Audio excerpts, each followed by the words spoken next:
Hi guys. Okay, so as you can see, now I'm back in the hotel. So I just started my day one of quarantine, or hopefully it can be counted as 1.5 day of quarantine because I arrived at the hotel yesterday afternoon. So if they count from the time when I arrived at the hotel, then it's even better. So because that means I can get out of the hotel and get out of quarantine earlier. So I just thought that I can run you guys through what's going on after I landed at the airport, because I couldn't film all of them, um, because some of them they have a sign there said do not take a photo. I don't know why, but maybe some because it's around the custom area, so maybe that's why. Oh, let's start from the time when I landed at the airport. So after we land, then obviously we had to wait for a while to get off the aircraft, and we waited for slightly longer than normal, and there are two healthcare workers on boarded the aircraft and just ask if there is anyone that's experiencing some kind of the, I don't know, symptom of the fever or coughing or difficulty in breathing. And after they confirm everybody was okay from the symptom wise, then they let us get off the aircraft. And after we got off the aircraft, then we were asked to, so we just followed the path. So before the custom, then there was a check-in point or check-in spot where everybody was asked to show them the QR code we prepared before. So the QR code was generated before I even took off in Hong Kong. So you need to scan a code in order to reach a website or a web page so that you can declare, it's basically a declaration form. So you will input your flight number, your basic information, personal information, your flight number, your time, travel time, etc. So they can track, and even your seat number.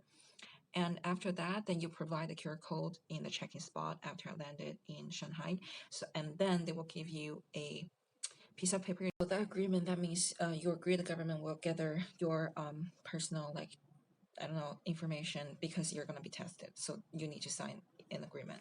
And yeah, that's something everybody needs to do. And then steps away after the check-in point, then we need to hand in that agreement that we signed and then pick up our personal tube. So that tube will be where the Q-tip that you're going to get tested with, and then that will be delivered to the lab, I guess. So that's the tube we need to collect. And after the tube was collected, then everybody will follow the path right to the lab or the testing places. Just one thing is that along the way, especially in a huge airport like Shanghai, they actually set up everything very, very organized. That means nobody could ever escape from being tested. And I think that's absolutely the right thing to do, because imagine if somebody arrives in Shanghai and then for some reason he or she can get rid of being tested, and if unfortunately that person is carrying the virus, the coronavirus, then he or she is actually posing the threat to the entire society. So the way that the airport, or at least Shanghai airport, how it's arranging this entire process of getting everybody tested for sure is, to me, a good thing, because I will feel safe living in this city with this kind of control.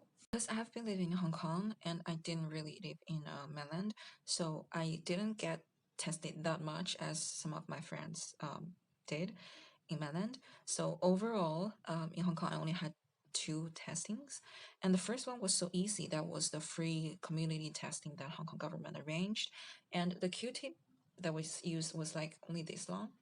So it only touched like this area of your nose, like the really front end of your nose. So that was actually that literally that felt nothing to me. It's just like you're picking your nose. So I was like, oh, the testing was, is it really that easy and comfortable? So, and then the second one was 2 days ago when I was about to leave Hong Kong for Shanghai. So I paid $240 dollars for that because I wanted to get a report, even though it's not mandatory to go here in Shanghai. But I just want to make sure that, even the policy changed last minute, I could still be prepared and it won't stop me from, coming to Shanghai. So I did that testing, and the Q-tip that was slightly longer, it was like this. and it went pretty deep at that time. I thought it's actually very deep in your nose, like this position. So I was like, oh, I feel something, but not too bad. I still could hold.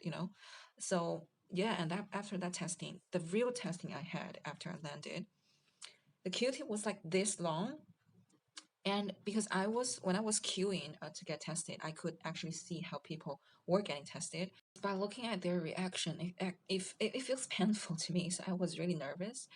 So when it was really my turn, so I saw the Q-tip was like this long, and when when they put it in, it was so deep. I actually feel that it went right through my brain, and it was like really behind. So it felt really really painful. And not only that, the healthcare worker actually, after she poked the Q-tip in my nose, then she will need to turn the Q-tip, like, I don't know how to say it, but just turn a Q-tip to make sure that it touches or it gets my tissues or my thing fully. And after that, she took it out, and I thought that was the end. So I was ready to put my mask back on, and she was like, "Hold on, I'll need to do that again with another nose hole." I was like, "Why, twice?" So that was, oh my god, that was really just very uncomfortable. But glad that it was quick. Okay, so although I got tested too, no, okay, that was fine. And after that, then that's almost all of it. So after that, then we followed the corridor, and then we reached to the area where we need to scan another QR code, then input our residence information, because Shanghai has many districts. Even though it's a city, it's under Shanghai city, there are different district or area. So each district, they will set up their own booth or table. So I would just need to find my own district where my home is at, and then I'll just need to register my residence information, my place, and then they will just have everybody wait there so that they can grab all of the people together, because from Hong Kong to Shanghai there is only like one flight per day, and even with other countries, I'm sure the flight nowadays is pretty limited every day, so they want to wait until they can gather as many people as possible so that we can go as a group. I'm waiting in the district of my place, my parents' home. I'm waiting for them to get a shuttle to transport all of us into a central hotel. Then we will start 14-day quarantine. Eventually, there were 19 people together, and we went on a bus. And the bus sent us directly to the hotel, and the hotel is assigned. So all of us were delivered directly to the hotel in a bus, and after that, and the bus was followed by a police car to make sure that nobody actually left and nobody, escaped from this whole thing. So yeah, I think that was it. And after we got into the hotel, then we were asked to scan another QR code and log in some of our information, especially the place where I am quarantined. So they have a list of numbers. So the hotel I'm quarantined is listed number 13 on the list. So that list was a group of hotels demanded by the government to serve as the central quarantine hotel place. So mine is number 13. Every person has his or her own room, but if like for a kid, then you're allowed to have your dad or mom stay in one room with you. But I think maximum is like two people per room, and that's not the end of it. And they have a lot of measurements they need to take, or some controls as well during your stay in this room. So after arrival, they give me like a bag. So inside of the bag, there are a lot of like alcohol wipes and a thermometer. They need to take your temperature twice a day, one at 9 a.m., the other one at 2 p.m. Oh, it's 15 past 2 and they still haven't come.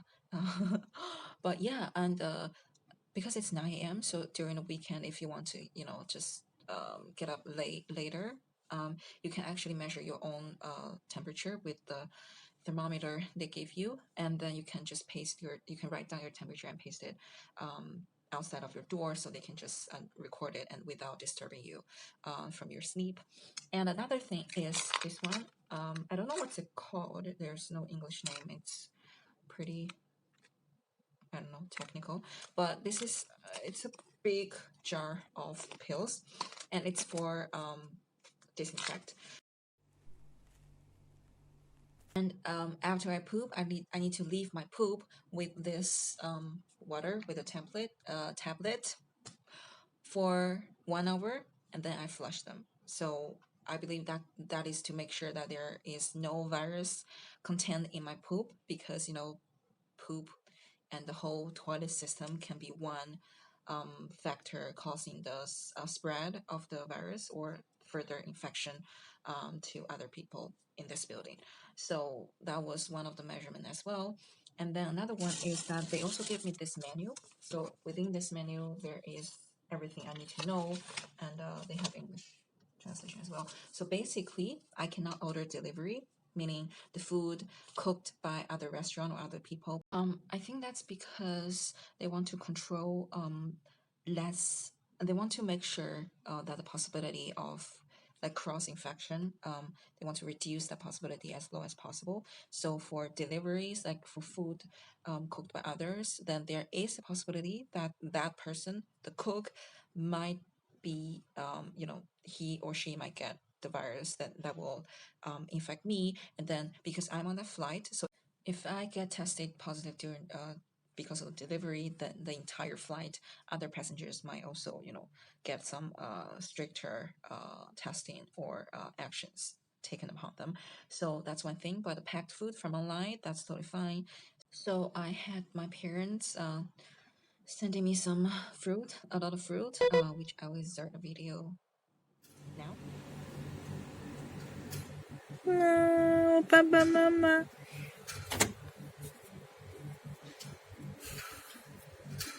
So that's pretty much it. And it's the day one. The room looks like this. It's okay, not too big, but enough for me. So I will just do some exercise and I don't know, learning some more Italian, and I'll just get myself past this quarantine 14 days. So I'll talk to you guys later about what's happening, what's gonna have in the next 13 days. So stay tuned. I'll talk to you guys later. Bye. Thanks for watching.